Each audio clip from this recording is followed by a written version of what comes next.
Good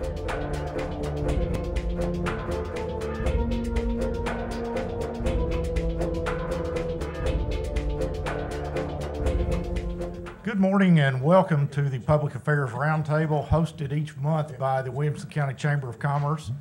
I'm Dave Crouch, and we have with us this morning our legislative delegation from Williamson County. First of all, Senator Jack Johnson, our representatives, Representative Charles Sargent, Glenn Cassida, and Jeremy Durham from the 61st, 63rd, and 65th districts. And also with us this morning as our guest host, we have Matt Largent, the newly appointed president of the Williamson County Chamber, and most of us for a long time have known Matt as our economic development director here in the county. And in just a few moments, we're going to get him to give us an update from that point of view too. Slight change of order this morning. Instead of just opening it up for rambling remarks to begin with, I want to try to point the conversation in a specific direction because of some things that I know people are interested in, judging from phone calls and from past shows.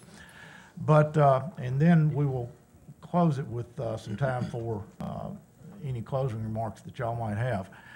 But one of the hot topics over the past couple of months has been the wine and grocery stores bill.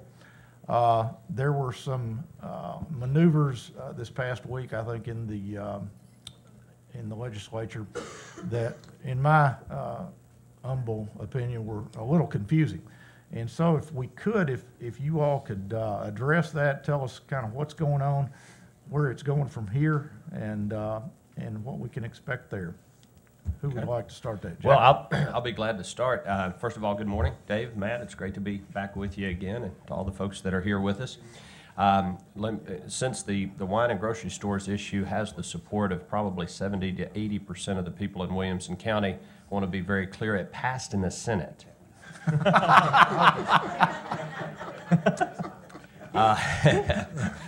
And in fact, it was, I'm vice chairman of the State and Local Government Committee, which heard the bill, and it did pass on a 5-4 vote. So being one of the 5 votes that was in the affirmative to get that out of committee. No, it did, and we've talked about it, and I appreciate Dave giving us the opportunity to talk about the issue some here, because it's more complicated than I think some people think. Just on its face value about just why can't we just have wine and grocery stores. But yeah, I'll let my House folks explain why they decided to kill it over on the House side. Right. I'm kidding, of course, because all 3 of these gentlemen do support the issue as well. But it did pass in the Senate on a 5-4 vote, and I'll yield to the House members. Go ahead if you want to, but I'll take the mantle up. Well, in the House, it went through the subcommittee. It was a tied vote in the subcommittee. Speaker Harwell came in and broke the tied vote and made it 5-4 to get the bill out of subcommittee into full committee. There was a member on the committee said he would vote to get it out of subcommittee, and he happened to be the chairman of the next full committee. And Speaker Harwell at that time went in also because thought it was going to be a close vote and probably have to break a tie vote. And she came in, and the vote went 8-7 against coming out. But so everyone says it's a dead bill. The bill may come back up this coming week. Anybody on the opposing side, so any of the 8 no votes, can bring that bill back up for reconsideration in the committee, and there is talk at the present time that it will come back up for a revote, reconsideration, and they may have the votes at that time. The speaker, all of us sitting, I'll speak for myself, but all of us sitting here at this table is fully supportive. Like the senator said, probably 70 to 80%. I'm probably saying it's probably 80 to 85% would like the wines in the grocery store. And I mean, I'm voting for it. It has my full support.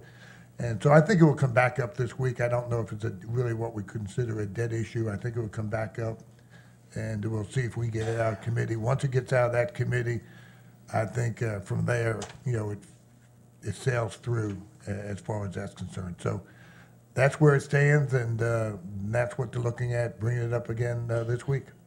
You know, there's a saying that politics is kind of like making sausage. You don't particularly want to see the process, but it tastes good when it is made. And this is an example of that. Speaker goes into the committee, thinks she has the vote. She had a commitment from a Democrat, had a commitment from the chairman of the committee. They just both, one didn't show up and the other decided that he had changed his mind. And to a point, I think there's some unclear things about this issue. There is a lot of legislators who I strongly agree. As you know, I wrote a guest editorial in the Tennessean claiming why we needed to have wine and grocery. But there are a lot of legislators that look at this as expansion of alcohol sales, which in turn has its negative effects. Now, I disagree with that logic, but that's their logic, and that's what they think. They're not bought and sold by the liquor lobby. They have beliefs, and they act upon those beliefs, and you've got to respect it, though I disagree. I saw the speaker the day after that vote, and I said, well, Beth, have you thrown, and I mentioned his name, into the lake yet? She goes, Glenn, I can't even talk about that. Just don't kid me about that right now. So she is extremely upset about this. But it does, as Charles mentioned, things that seem dead have a way of resurrecting. And maybe you'll see that again this week. We'll see. Jeremy? There were just a lot of lessons for freshmen to learn through that whole process. I saw it on the subcommittee, then I saw it on the House full committee. I mean, I know that at one time during that whole discussion, the sponsor wanted to roll the bill, and the people who were looking at the cameras wanted to push it on through. So there's definitely a lesson to be learned that everyone who supports a piece of legislation must be on the same page. And I'm not going to speculate as to what reason that one person changed their vote. I know there's definitely evidence suggesting he wasn't completely happy with what was going on. And that's just a lesson that some of these ongoing little disagreements can kill good legislation. So there were really just lessons to be learned. And I sat back and cast my yes vote, but I was watching, and there was a lot of lessons to be learned that day and the week before. Thank you, gentlemen. If there are any questions from the audience about the subject, I'd welcome you to step to the mic and address our representatives right now. On kind of a personal note, I think I noticed that Speaker Harwell. You're dead yourself. She was a classmate of mine at Lipscomb, and she was Beth Haltman at the time. And I saw that over the weekend, and it stuck in my mind like Brad and Matt's names stick in my mind sometimes. But I noticed her mother, I believe, passed away this past week. And I'm trying to ask this in a way. Was she kind of double-crossed while she was tending to her family business, or was that a factor? No, it was not. What happened, the vote had already been taken, and right after that, she found out her mother passed away. That was on Wednesday. And she left Wednesday night to fly up to Pennsylvania. That's where she's from. And she's back in town. At the time. Well, no, she was in town when it actually happened, and like Glenn said, she was not a happy camper, because I talked to her right after that, and she normally is very composed and does not lose her composure at all, and she just did not want to speak, because she knew she was not upset about that. She was not happy at all. Right. Well, Dave, I could comment on that as well. The member that changed his vote, voted one way in subcommittee and then voted against the bill in full committee. I called him later that day and I asked him what happened, because I knew this was no small thing. And he's honestly, I think he was contrite when he said, Glenn, I was there and I started hearing the arguments on the other side, and I just changed my mind. And I reminded him, you can't change your mind once you make your mind up. But with that said, I think he was genuine in his thought process. Right. He just made a mistake. Right. Well, that, from what I hear, happens, and but not often. And so we appreciate the color on that issue and how that is working. So is it not dead? You think it's going to come back up? Chances 50-50? 60-40, 70-30? If you ask me, it's at least a 50-50 chance it'll come back up, and I would say it's probably higher than that. Okay. Because there's one of 8 can bring it back up, and it doesn't have to be that one person. Right. And I'll add, Dave, the Senate sponsor of the bill, Bill Ketron from Rutherford County, he is moving forward. He is proceeding on the Senate side as if it's still alive on the House side. Great. Jeremy? And if you look at Matthew's public statement, it's Matthew Hills who we're talking about from Jonesboro. He said that he wanted to fully vet the amendments that were before the committee rather than just passing it out as is. So, just reading what he said, you would think that if he were willing to reconsider and we were willing to consider the amendments, that perhaps that would satisfy his concerns. So, I assume as long as we'll hear every single amendment that he'd be amenable to doing that. But we'll see on Wednesday. David, bothers me that we lost this vote, but it really bothers me that Jack is taking great glee in rubbing this in our face over here. Yeah, and everyone, a lot of people get caught up on procedural issues.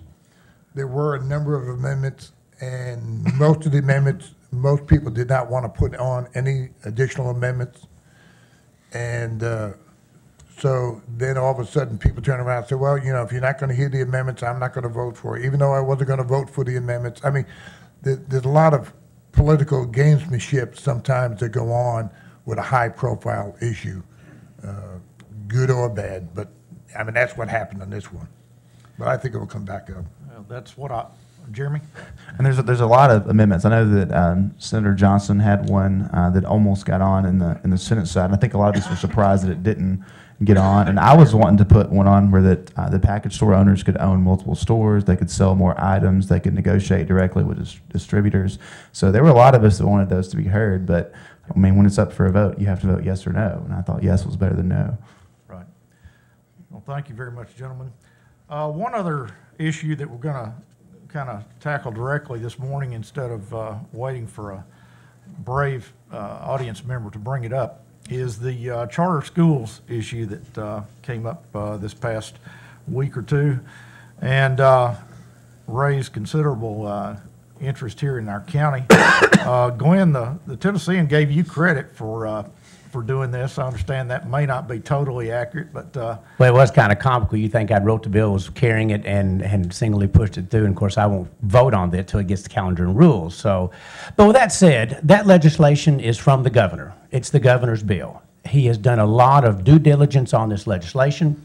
The speaker is firmly for this legislation as well, Speaker of the House. And both of those do not push something unless it's popular. This is something that they have studied. They know it's well supported across the state, and they're pushing it. But with that said, the reason I do support this legislation and will vote for it in calendar and rules and on the House floor is twofold. Number one, it does give competition to the schools. It's going to be, in this county, it's going to be small, but unless there's competition in any endeavor, the monopoly will not be at its peak. So competition is always good. The other reason, this legislation will empower the parents. For those parents, and let me back up, any entity cannot meet every need of everybody. That's just impossible. So in this specific case, on a high-performing school like Williamson County, out of 27,000 children that attend our schools, there's a handful that this school cannot meet their needs. It's just a principle of life.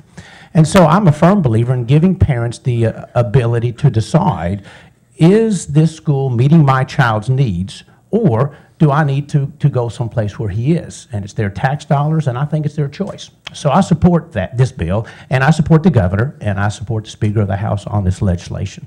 Okay. Before we delve into it deeper up here, I see Dr. Mike Looney in the audience that I think might have a different opinion about that. And Dr. Looney, if you wouldn't mind stepping up to the mic and helping us understand how the Williamson County School District feels about the issue, and then we can move on with our discussion up here from there. Good morning, and thank you, gentlemen, for all the work that you do on behalf of Williamson County. I won't get into the debate about whether it's a good thing or not. I think it just depends on whether you have read the research or not. In Williamson County, the top 20 elected officials that relate to schools, that would be the Franklin Special School District School Board and the Williamson County School Board, and both top education officials have voted to oppose legislation that would bring charters or vouchers to Williamson County. So I suppose the question is, for you gentlemen, is will you stand by locally elected officials or not? Williamson County has an option for parents, and that is Middle College High School. We have about 150 students that attend Middle College High School because their traditional school setting doesn't work. That school is doing well, so we believe that we provide competition.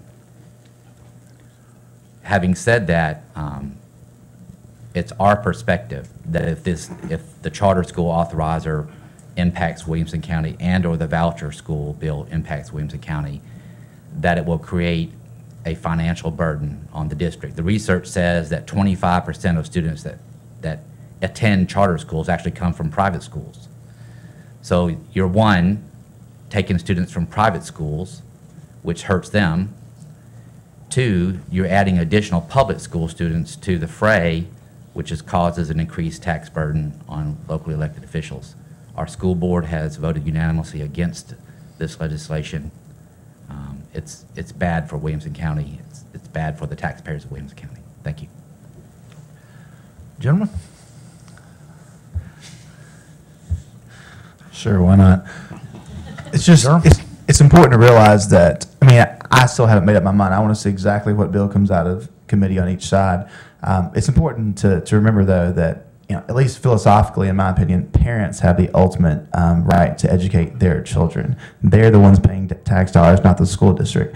And I understand, you know, where you're coming from, but it's very important to remember that the people who voted unanimously are representatives of public schools. There is no private school board election. There is no charter school board election. They would be basically voting to decrease their own budget if they didn't vote the way that you said. I understand what you're saying. We have great public schools in Williamson County. We have to protect those. I think we're all mindful of that. That's one reason I haven't come out and said either way what I want to do. But just remember, at least philosophically with me, parents should have the ultimate say in how to educate their children, not the government. The one thing I want to make clear, that charter schools are public schools. We think charter schools are private schools. They're really a form of public schools. They're set up by the state. As far as that's concerned, the state can pull that charter at any given time. They probably have more authority on a charter school than they do on a regular school system. So we have to be careful when we look. Charter is not private. And there's several bills out there. Some people just have a charter bill, a universal charter bill. Then there's some voucher bills and some other charter bills out there. The governor has one on vouchers, wants to bring it up to maybe up to 5,000 students in the low-performing school districts, not a universal private school bill. And there's a couple of representatives and senators that have one that want to make it throughout the state. So when we're looking at these bills, we have to make sure we're looking at what bill we're talking about, because you can get it very easily confused. It's almost like on the liquor bill, putting 12 amendments on it, and the time you get done with the bill, it's not what you think it is. So you have to be very careful on that. I am very concerned with the loss of income for Williamson County schools.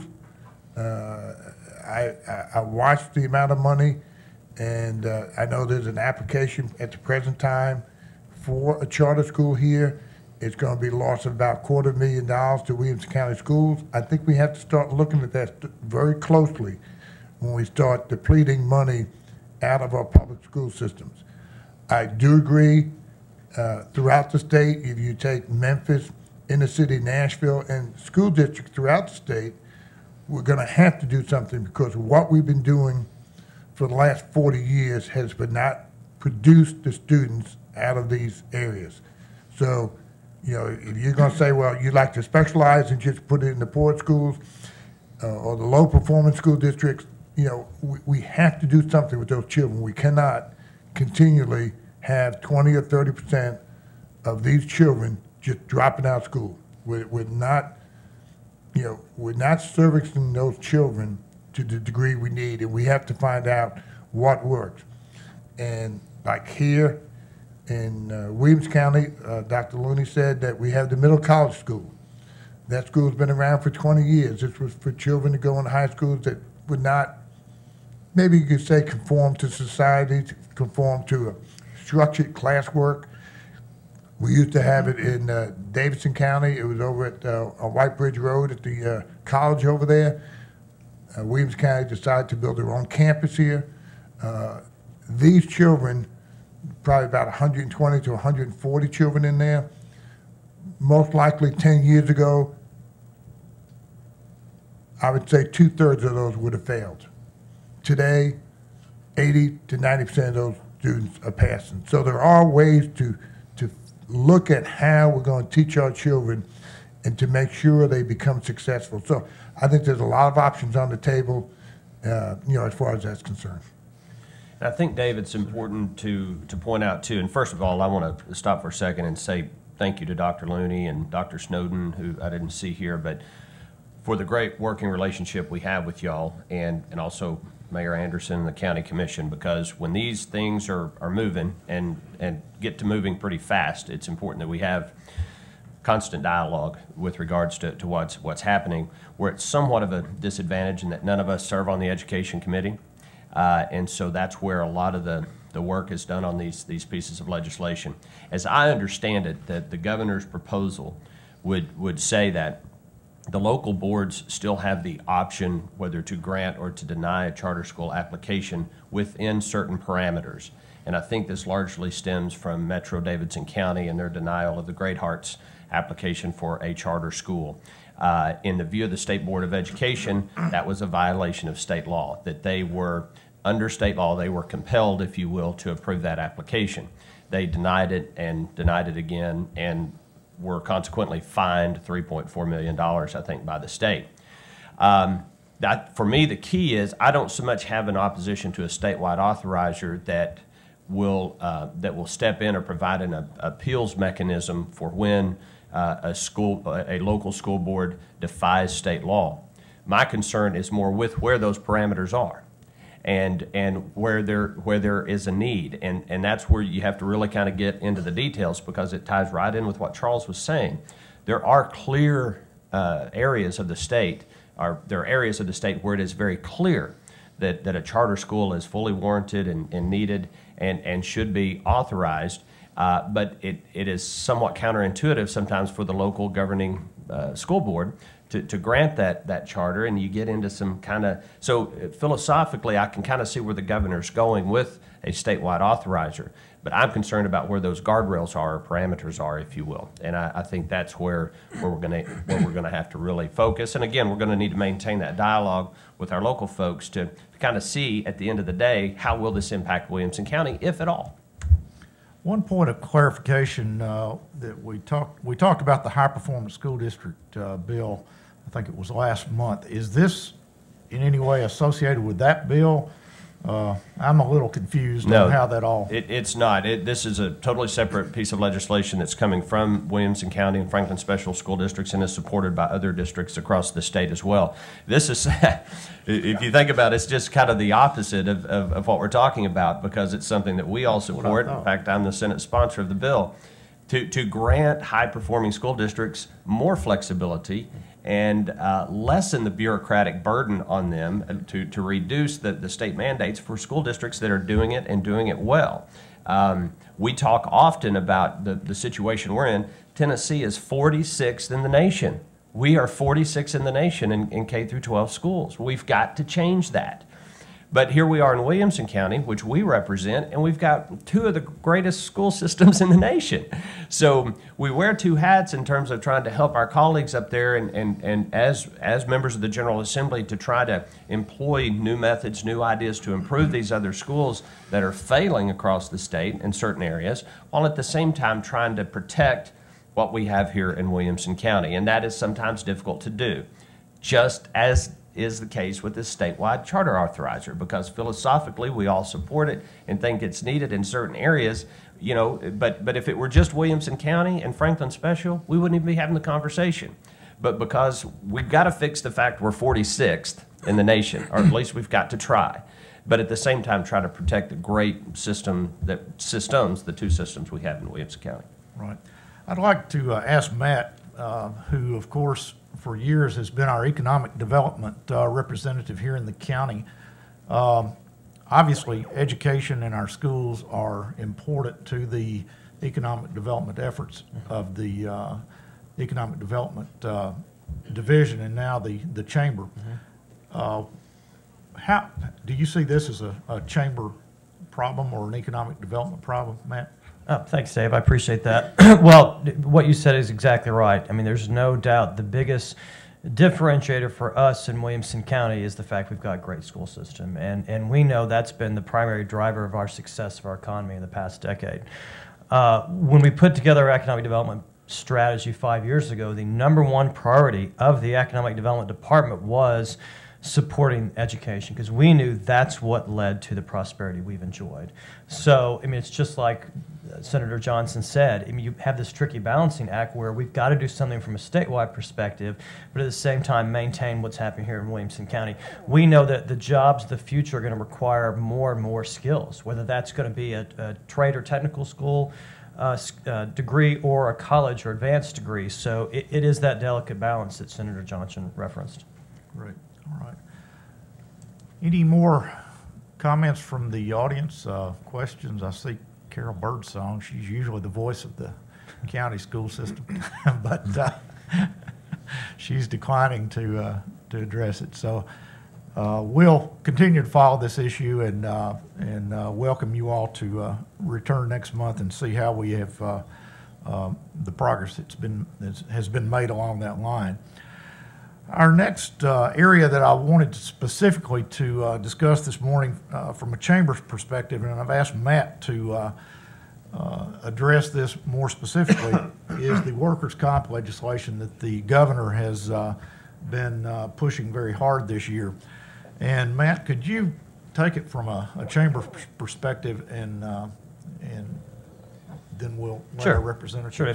It seems like this is the #1 economic development issue that's before in the session this year. So I'd love to get your all's perspective on what exactly the changes are going to be and how this is moving along through the process as of right now.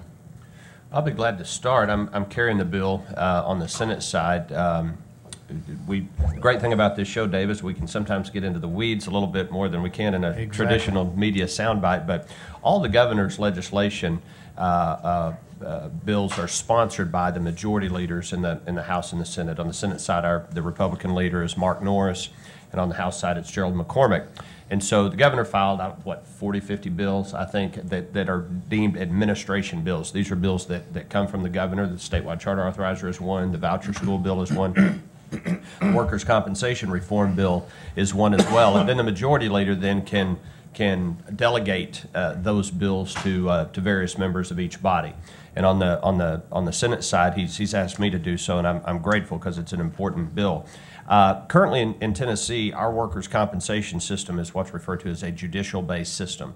In other words, when cases are litigated, they're litigated before a traditional court. We're one of only, I believe, 3 states in the nation that still have two states in the nation that do it that way. Others are doing what the governor has proposed, which is to do it through a dedicated commission that is housed within the Department of Labor and Workforce Development. What we have now is a system where there's a very high degree of unpredictability. There's a lot of venue shopping, if you will. In other words, attorneys representing the injured worker, they're familiar with courts that typically pay out more. The attorneys representing the insurance companies or the employer, they know the ones that are a little more conservative. And so anytime there's a claim, there's a race to the courthouse, as they call it. And because whoever files it first, that becomes the court of jurisdiction. That's not a good way to run a workers' compensation system. And for employers and employees, there needs to be a higher degree of predictability.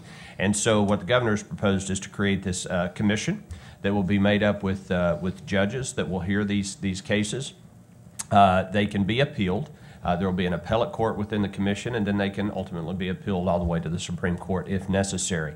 And changing some of the factors that are used to compensate or to compute maximum medical impairment, and I can't remember all the acronyms that are involved in it. But bottom line, I can honestly say that I don't view it as something that's favorable towards the employee or the employer. I think it will be a fair system that will save employers money and create more predictability. There are literally cases, workers' compensation cases, that have drug out for 3-4 years. And that's just not a healthy way that's not good for the employer, it's not good for the employee. An injured worker should, number one, get healed and get back to work when possible. If that can't be done, then they need to be compensated and get on about their lives and let the employer do the same. So very excited about it, and it's a huge economic thing, because one of the things that businesses will look at when they're looking at Tennessee, this is one of those. They also look at obviously our tax structure and our geographic location, and Tennessee ranks so well. They look at our education system, and so we don't rate very well as a state with regards to workers' compensation premiums. I think we're 26th or 27th in the nation. We need to improve that, and this bill, I think, will help us get there. Mr. Sergeant. Kevin Brooks has carried it in the House. He's out of Bradley County. Been studying the bill, because he and I have gone back and forth on different questions, and it's a very important piece of legislation. I believe this will come out of the House with few amendments on it or anything of that nature. Everything's being worked out now, and it's going to be the best system we could go to as far as that.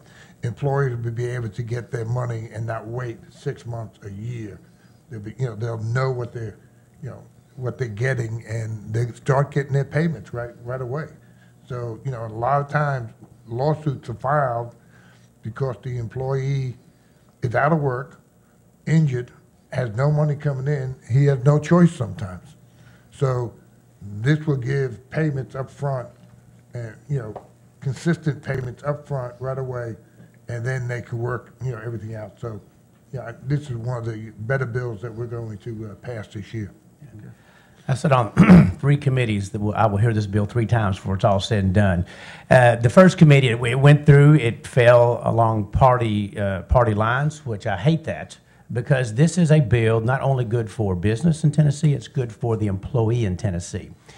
But the trial lawyers and labor are fighting this vehemently. I mean, they make rhetorical claims like this hurts the working man, which I hate that term, working man. I work for a company, I'm an employee, I'm not a worker bee. But I'm getting off on the weeds on that. What you're hearing, you'll hear labor, especially unions, claim that it will hurt. And I contend, and my argument in committee was, this bill keeps jobs in Tennessee, it allows employers to expand, and it attracts industry. So we could be a state where we lose a Goodyear because of high workman's comp rates, which has already happened. We could lose a Nissan, we could lose a Bridgestone, and on and on and on. So all of a sudden, there's no jobs for those that are qualified to work hourly. And this legislation not only preserves what's here, it will attract industry, attract more jobs, and create economic freedom for the state of Tennessee and for those that live here. So that's my argument for the bill, but you'll be seeing in the paper just outlandish statements that we're trying to hurt the working man. Not true, Dave. Okay. Mr. Durham? I think the legislation is definitely better than what we have now, and it will pass. It has a lot of support. We had problems, like Senator Johnson said, with predictability, which businesses absolutely need, and we're serious about being a pro-business state, so we're addressing that. Venue shopping was an issue. I know that when I was campaigning, a lot of people didn't like that. Like a small business could not appeal in a timely manner, like Charles said. So it addressed it. I don't think it's a perfect system. I actually like that it went to the court system. However, I do think it'll be a lot better than it was before, and that's why I'll support it. One last thing, Dave, on this that folks should know is we've been talking about this for, I guess, ever since I've been in the Senate for many years and we've made subtle tweaks around the edges to the system. And there had been conversations about doing this, and we actually had bills filed last year. The governor asked us not to do anything last year and literally spent the last year with a task force going out meeting with stakeholders all across the state. And that includes attorneys, people in the legal community, the businesses, small businesses, large businesses, employee advocates, and so forth. And really analyze this thing from top to the bottom. So the governor showed a lot of leadership, and I think it's one of the reasons, and sure there will be detractors on the bill, but it's one of the reasons why the bill is moving as quickly as it is, because there was so much work put into it over the last year. On the proposed commission that the governor is proposing here, now, the members of that commission, will they be appointed by the governor? How will they be selected? What kind of rotation? Is it going to be a commission that will reflect the views of the governor? If we elect a Democratic governor, is that going to change from administration to administration? As drafted now, the first level of judges that will first hear the cases will be appointed by the commissioner of the Department of Labor and Workforce Development. Now, that person serves at the pleasure of the governor, obviously, so there is some influence there. The appellate level judges, the next round, those judges will be appointed by the governor and can be removed for cause, and there's very specific language in there. They have to have a certain amount of experience within workers' compensation. They have to be obviously a practicing attorney and have to have practice, I think, for 5 years at the first level, 7 years at the second level. So there's some fairly strict criteria in there in terms of who will serve as judge. Now, the answer to your question is yes, though, those people, but they serve 6-year terms. And then there's a term limit of, I believe, 3 years in the bill. And so, but they can be reappointed. But the governor will have a tremendous amount of influence over who those people are. But that can be said in any number of areas. I mean, the governor appoints our judges, Supreme Court judges, after they go through the nominating commission. So. Right. This commission also will represent the broad base of industry in Tennessee. It'll include voices from labor and business community and academia, and so it'll be a broad-based commission. It won't be just from NFIB. Great. Well, again, this format has allowed us to get in a little deeper than what you are normally able to wean from the newspapers and so forth, the media reports, and we very much appreciate that. At this time, if there are any members of the audience that have anything specific that they would like to address, you're welcome to come to the mic and introduce yourself and ask your question. We would be happy to entertain those questions right now. Hi, I'm Julie West, and I'm here because I am deeply concerned about some of the content of the textbooks currently being used in Williamson County and some of the others that are on the way. Just going through just one of my son's textbook, and it's certainly not the only one with issues. On page 68, the students were told, under capitalism, workers do not have enough food because they do not control the production and distribution of food and are not paid sufficient wages to purchase it. On page 75, after a glowing review of China's one-child policy, it says, after a quarter century of intensive education programs and coercion, Chinese families have accepted the benefits of family planning.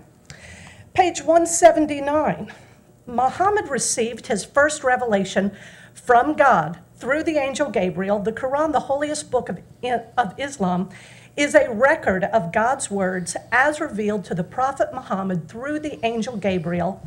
As he began to preach the truth that God had revealed to him, Muhammad suffered tremendous persecution, and in 622 he was commanded by God to emigrate. It goes on to talk about how the Kaaba was rededicated to the one God, Almighty, all-powerful Allah. Passover and the other Jewish high holy days are said to be derived from agricultural practices. On page 201, Hamas, Fatah, and the PLO are discussed as political parties. On 260, and you could go to almost any page and find this kind of stuff, if a Palestinian suicide bomber kills several dozen Israeli teens in a Jerusalem restaurant, is that an act of terrorism or a wartime retaliation against the Israeli government's policies and actions? On 264, it says Libya renounced terrorism in 2003 and has provided compensation for victims of Pan Am 103. UN sanctions have been lifted, and it is no longer considered a state sponsor of terror. I mean, I could go on all day long. This book is only a partial photocopies of page after page after page from just one text. And you can go romantic views of Mao and the Long March, Frida Kahlo, Chavez. People are in grade school textbooks. And I would like to speak with anyone in the delegation who can help me on this issue, because it's deeply concerning. My son comes home asking questions like, well, who does Israel belong to? Because he's been taught in a Williamson County school that the Jews and the Zionists, they're referred to in class, are guilty of ethnic cleansing against the Palestinians. Anyway, so I could go on. It's deeply upsetting, and just would be interested in hearing anything. Okay, and your son is what grade and what school? He's a freshman at Franklin High School, and I have spent the better part of the year speaking with people within the administration, including exchanges with Dr. Looney, and have not gotten anyone to acknowledge the fact that this is a problem. I think Dr. Looney would be the one to respond to this first, and then our state delegation from there. Well, thank you for your comments. Thank you. I will say that I do believe the textbook process in Tennessee is somewhat flawed, and I believe there's actually a bill this year dealing with textbook adoption processes. As you know, Williamson County adopts textbooks based on the state list. But I think she brings up a good point, and it really speaks to the voucher school bill, which I'm going to lead into my question as it relates to the textbooks, but also about the voucher school bill. There is a lot of discussion about the constitutionality of the potential voucher bill, or the voucher bill becoming law. And Louisiana and Florida, both voucher bills, which Tennessee's is modeled after, have been declared unconstitutional because of the separation in church and state. As an example, and Glenn, you and I have had this conversation.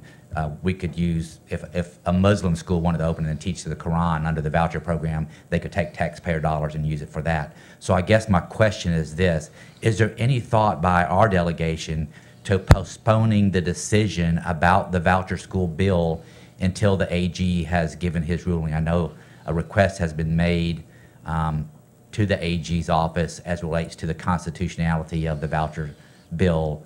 Any thought in not wasting taxpayers' monies, wait and let's see what the AG says before that bill becomes law?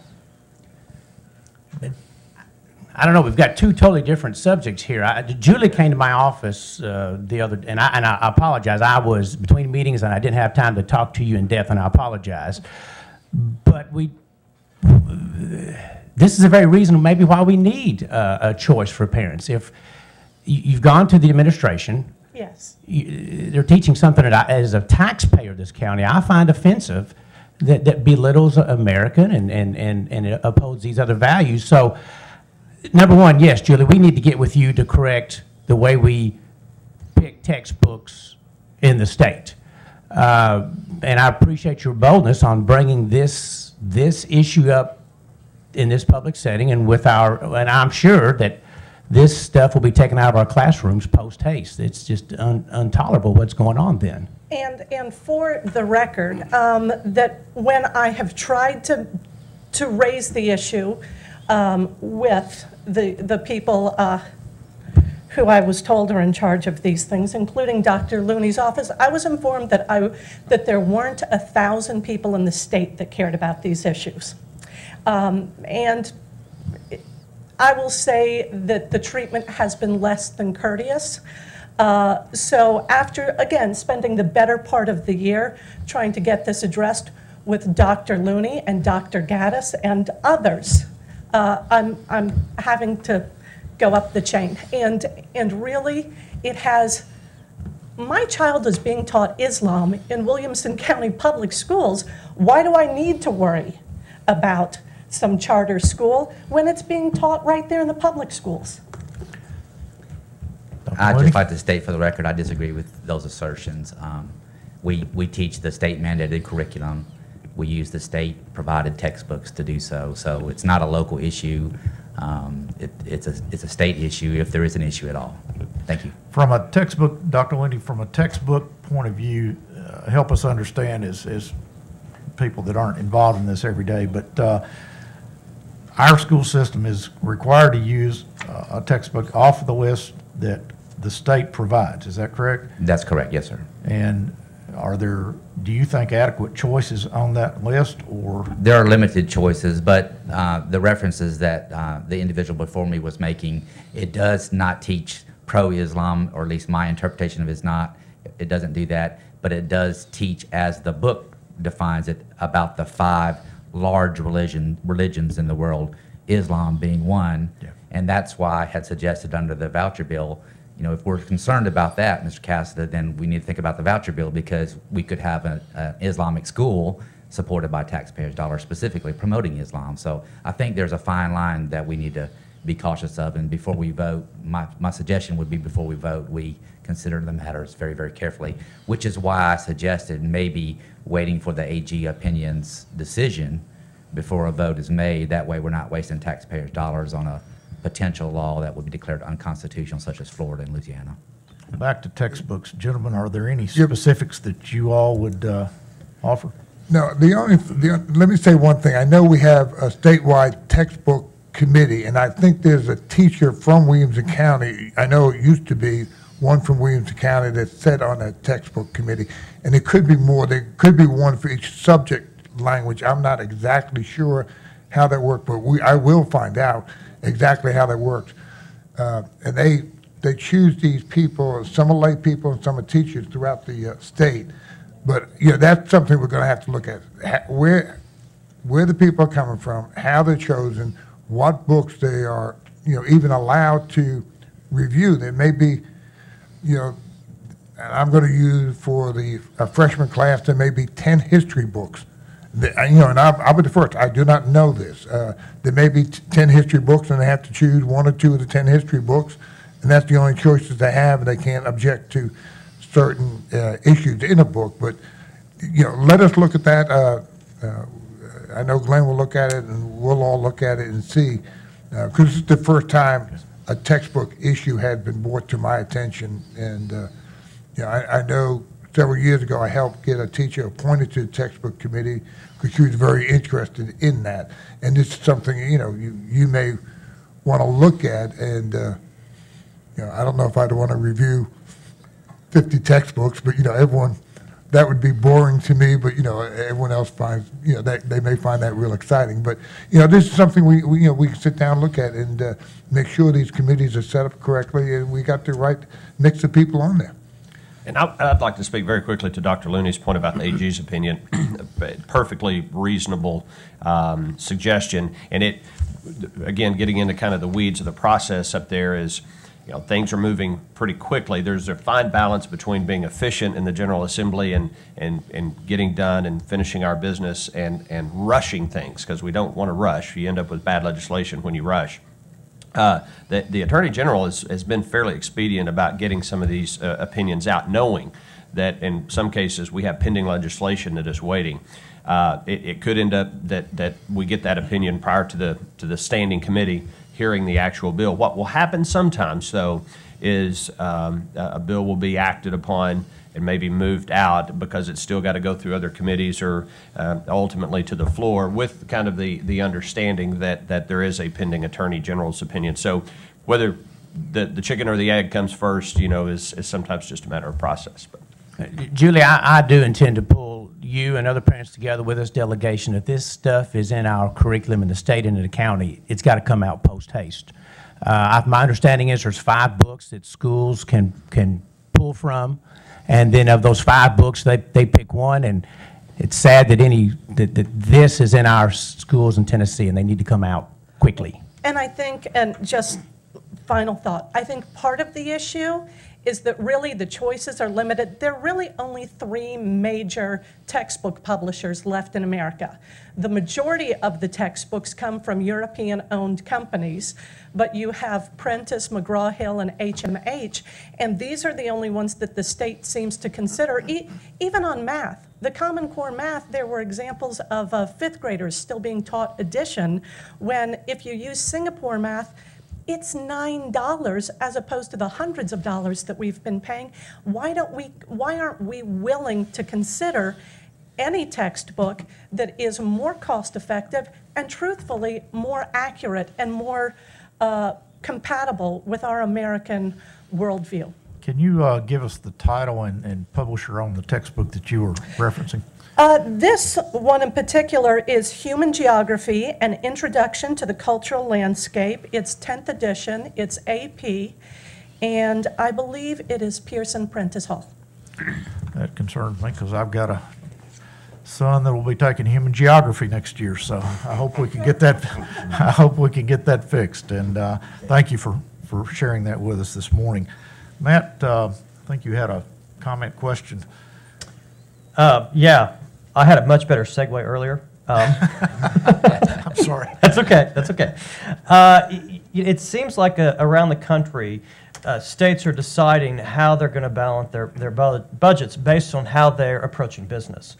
And for the first time since I've been doing economic development in about a decade, we got a request for information, and a third of the questions on that request for information was about business legislation at the state, county, and city level, which was so interesting.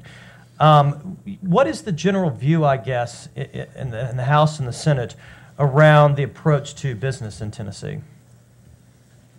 Well, I'll take a start with that. When we look at a bill, especially on the financial side, we look to see if it is friendly to business, or if it's going to welcome business or restrict businesses coming to Tennessee. We are trying to lower most of our taxes that either affect individuals who are the businesses. If you're looking at moving a business here, you're going to look, is there an income tax, what the sales tax rate is. One of the biggest reasons last year we all voted to do away with the inheritance tax and the gift tax. We were one of two states in the country, us and Connecticut, that had a gift tax. So we're reviewing as we go all our different taxes, both business and individual, to make Tennessee the best state to come and to work, to live, and also retire. By doing away with the gift tax and the inheritance tax, we were a great state to live in. We were a great state to raise a family in, but we were a horrible state to die in. It sounds crazy, but you reach your golden years, no matter if it was 60, 65, 70, and you had a good sized estate, you're out of here. You're not going to stick around in Tennessee to die because of the money it cost you. So now businesses and businessmen and women will both stay here because we are a place that you can stay and you can die here. You can pass your estate on to your children, and then your children will spend that money here. So when we look at a bill, both as far as business-wise and as far as personal, we look how this is going to strengthen our business community. It's no different than the workers' comp bill. It's no different than unemployment trust bill.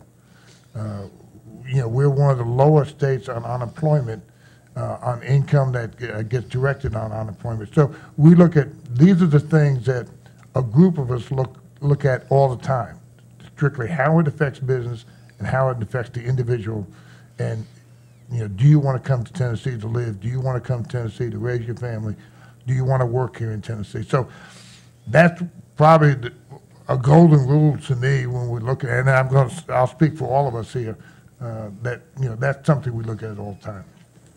I would say, Dave, in 4 years, there's a paradigm change in Tennessee. But when the other party was in control, you predominantly had individuals who were not pro-business in charge of finance and commerce. And with the Republican takeover 4 years ago, you have individuals that believe strongly that government should not be the protector of our rights and freedoms, but that bringing opportunity to the state through making us a business-friendly state, more jobs come. Thus, the individual becomes the arbiter of their own success by the opportunity of finding job and moving up in that job. So it's just been a paradigm change, and it's for the better, I contend. Great. Jeremy? Going on what Charles was saying, as far as retirees, those are the people you want in your state anyway because they have disposable income and we don't have to pay to educate their children because they're typically already educated. But every time I see a bill that affects a business, I think, will it create jobs or will it take away jobs? And you can typically boil it down to one thing. Does it create a regulation or create a mandate, or does it make it easier on a business? So when I look at a bill that affects a business, that is what's going through my head every single time. And for the first time, Dave, we have legislation, and Matt, this is something I think you'll have a real interest in. You know, anytime a bill is filed in the General Assembly, the Fiscal Review Committee puts what's referred to as a fiscal note, or they do a fiscal review of the bill. And that is to say, will this legislation cost state or local governments any money?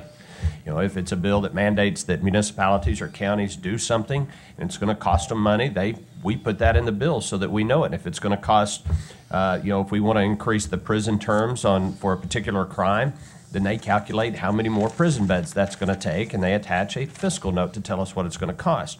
We've been doing that for years.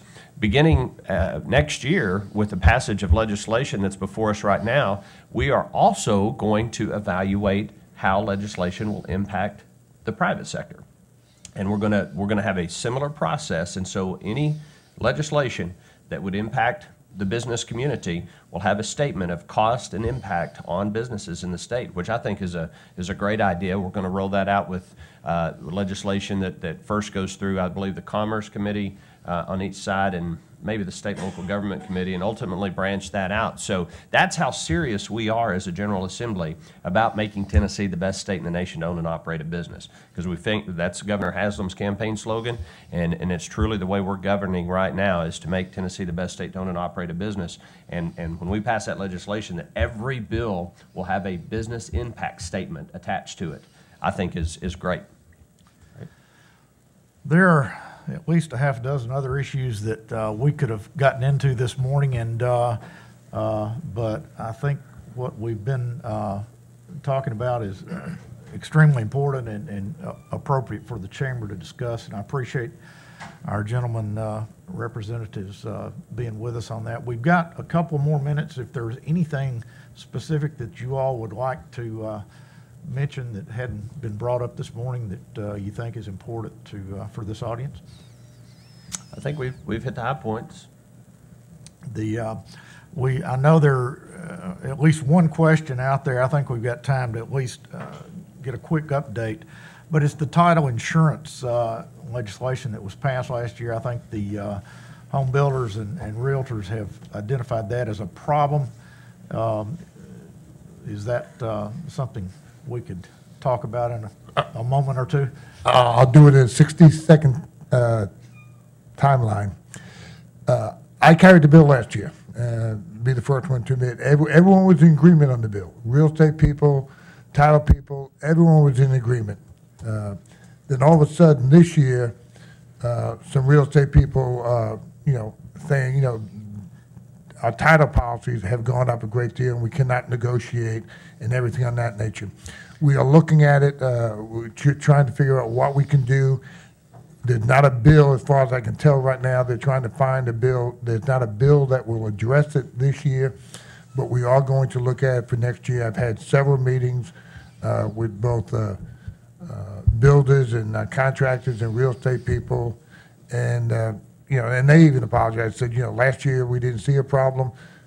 What we did, the 4 major metropolitan areas had one set of rates, and the 2 fastest growing counties, Rutherford and Williamson County, they were put in with the other 4 by a population situation, and that's what happened in 60-second soundbite, and we'll bring it up more next time. I should have never brought up a subject like that Dave, with only a moment to talk about it. But I do want to add real quick to Charles to buttress his point, is that we went back to the realtors, both local and state, and they told us it's not time to carry the bill.